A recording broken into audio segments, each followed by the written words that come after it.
All right, folks, use hashtag Ravens to have your questions or comments featured on the show. We'll move now to the AFC North. The Ravens are up first here. The defense lost quite a bit, Mitch. And oh, by the way, they have like no receivers right now. No receivers. Defense took a hit. I mean, when you lose C.J. Mosley, you lose Za'Darius Smith, like, yeah, you're going to have a few pieces there. John Brown's gone, a real field stretcher there, which Crabtree's gone. Crabtree's gone. Eric Weddle. Now they replaced Weddle with the Honey Badger, with Earl Thomas. My mistake. You add Mark Ingram. They're still apparently looking for running backs in the draft. This is a Ravens team, though. I still think, like,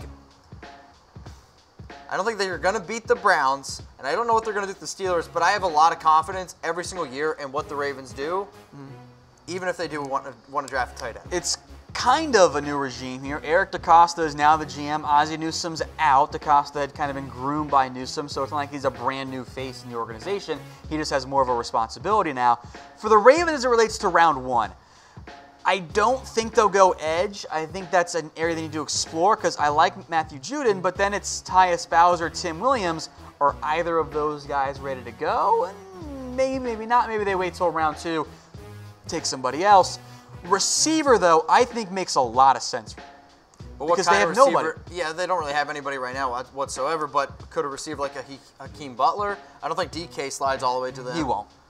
I think a big receiver makes sense. I also think a smaller, speedier receiver could make some sense.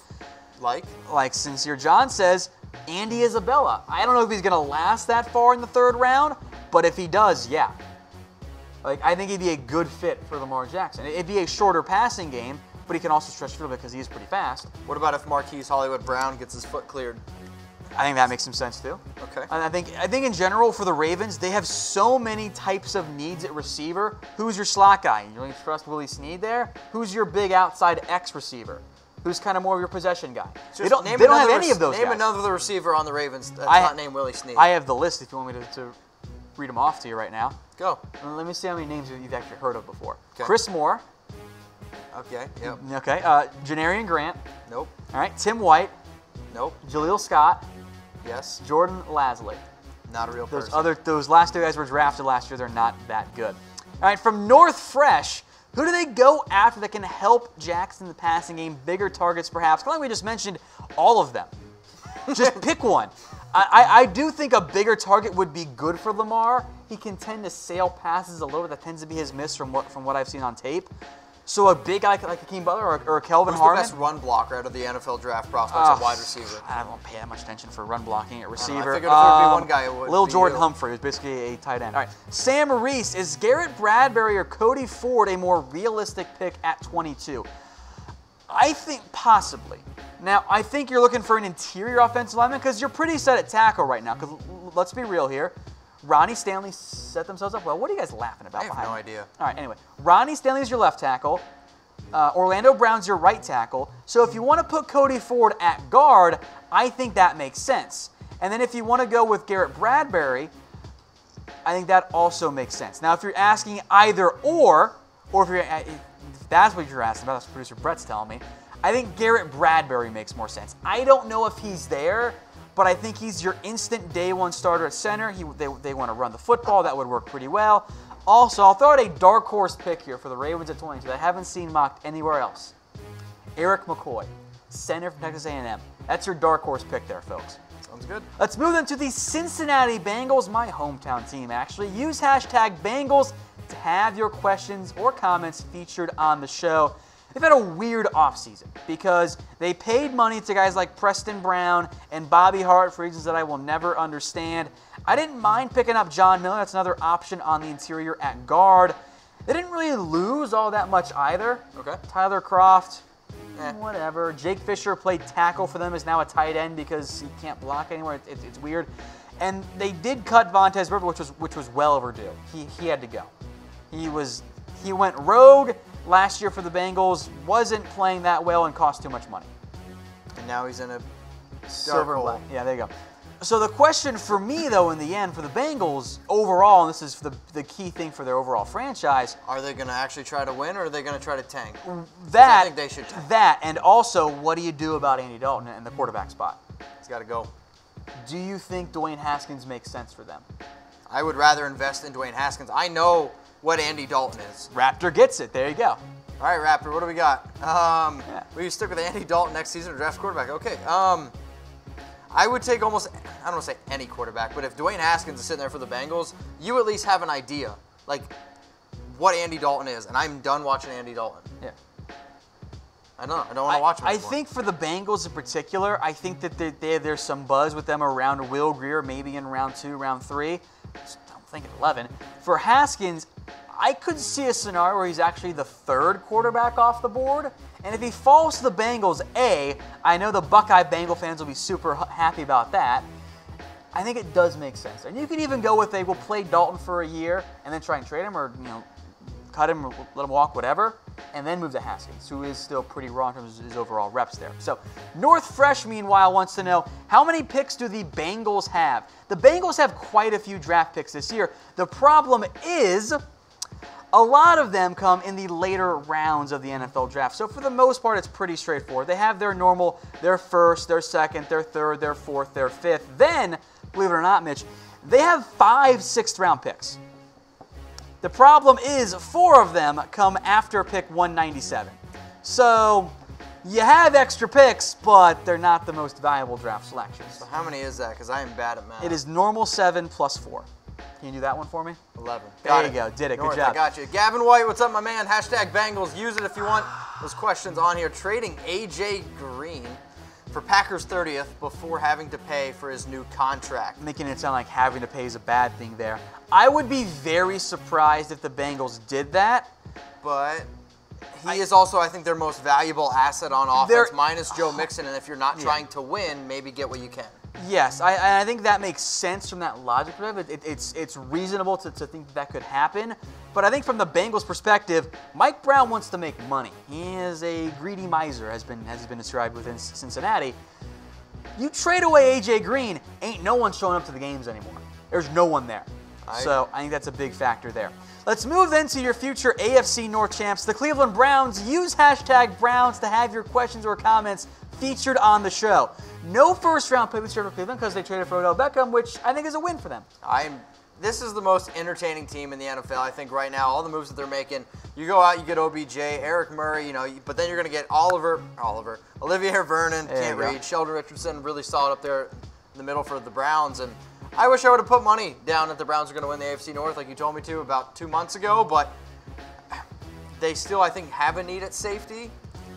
I think they 100% do. And when they get on the clock, assuming they don't trade up, it's going to be at pick number 49 overall this year. And C-Jizzle BMG, which sounds dirty, says the Browns need a safety, draft or free agent signing. I completely agree. What is this picture? He's working out, I think. The key there for the Browns, there will be somebody there at pick number 49 overall. There will be somebody there. So I think you take a strong safety, even go sign Eric Berry too, why not? You'll be in good shape. Do you want to do this one, Mitch? I'll let you do it. Let's get this question coming in. Tom should shave his head. 100% agree on that. Do they trade back into the first round? Whoever made this, slide into my DMs at MitchellRens365. I need to know who this is. He changed his name because I've seen this photo before, but I can't remember who it actually is as well. This was the butt guy, I think. You made the butt joke earlier about him. Yeah, I'm pretty sure. That's what producer Brett says, and I trust his word here. Trading back into the first round, I'd be a little bit surprised, but I will put nothing past John Dorsey right now. So the way that they've been working out deals, I would love it. All right, Salty Savage. Will the Browns more likely be the 1st, 2nd, or 3rd seed? I'm going to go 3rd seed in terms of the AFC. Yeah, I'll go 3rd as well. Patriots, Chiefs, Browns. I think that's what I got to. All right, Nathan Coil. Should they sign Eric Berry, or is it not worth the risk? We don't know the exact medical history, so we'll put an asterisk on our responses. But if it's a cheap 1-year deal with not much guaranteed money, a lot of incentives if he plays, sure. If you can give me a healthy Eric Berry, I'd absolutely love it. All right, Kit Kat Kid, Browns versus Patriots, who would win straight up? I don't know how they're going to play in a body of water. That's going to be pretty tough for them. But, as a good joke, producer Brett did not get it right away. Give me the home team regardless. I'll take the Patriots. I'll take the Patriots. But Kit Kat Kid, real question is, are you left or right? Or is that Twix? That's Twix. Good try. You tried hard there. Let's move then to the Pittsburgh Steelers. Use hashtag Steelers to have your questions and or comments featured on the show. It's a very different Pittsburgh Steelers team now, Mitchell. Very different. Bell and Brown, part of the Killer Bees, are gone. Yeah, the now chests, it's Big Ben and Juju. Chests are much smaller now in Pittsburgh. They But are. I like Juju still. I mean, he's still one of the more premier young wide receivers in the NFL. But they need a lot of help on defense right now, this Pittsburgh Steelers team. I think the back seven has to be the focal point for the Pittsburgh Steelers. You lost L.J. Fort. You did bring in Mark Barron. Here's the thing about Mark Barron, though. Actually not that good. The dream for Pittsburgh, and I don't think it happens, but never say never, is that Devin Bush is on the board for the Steelers. Whew. That is a perfect fit, fits all the boxes that they want. If he's off the board, I think a Power 5 school athlete that's really impressive in terms of his testing at either corner or safety makes sense. It's been their recent MO. And Jarryd agrees, by the way, here. Do they trade up in the draft for Devin Bush or White? I think for Devin White, you got to get in the top 5. That's just too much for them. Yeah.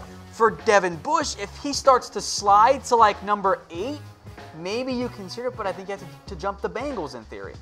Which is a role reversal for them because the Bengals totally took William Jackson away from Pittsburgh, which is who they wanted a couple years ago. Well, they definitely need to build the defense. I don't know if you saw this. Apparently the Steelers said that they are excited to play OBJ in Cleveland twice a year. Well, I mean, what else are you going to say? You're not going to say you're terrified of it, which you actually are. Or you just don't say anything. Because I wouldn't want to play that twice a year. In terms of corners, I would like Byron Murphy. I think it'd be a good pick by the Steelers. I don't know if they'd go that route. Some NFL teams have thresholds. Okay. Byron Murphy doesn't really match Pittsburgh's thresholds. Now maybe they break formula, and if so, good pick. I think there's a chance though that Greedy Williams is on the board for them. I really do. All right, North Fresh, what do we got? Who is the ideal, I'm guessing, wide receiver 2? Because their idea of a wide receiver 2 right now is James. James Washington now is their number 2 wide receiver. In terms of what they're looking for, I think Big Ben wants a big target again. I think Hakeem Butler or Kelvin Harmon would be a great fit in Pittsburgh. Butler fits the thresholds, though. Yeah. Bob Smith, how is Juju going to handle those double teams? I mean, probably not as well as Antonio Brown did, but I think he'll be okay. He led the team in receptions. He led the team in yards last year. Juju is a very good receiver who has already shown great chemistry with Big Ben. I think he'll be okay. I think he'll be okay there. All right. From the Raiders suck, Mitchell. Oh, I love it. Do they draft another safety? I think they should. I think that what Pittsburgh needs right now is a true single-high free safety type. Right now, they've got Sean Davis, Terrell Edmonds, Marcus Allen, some other guys no one's ever heard of, that I think are all strong safeties.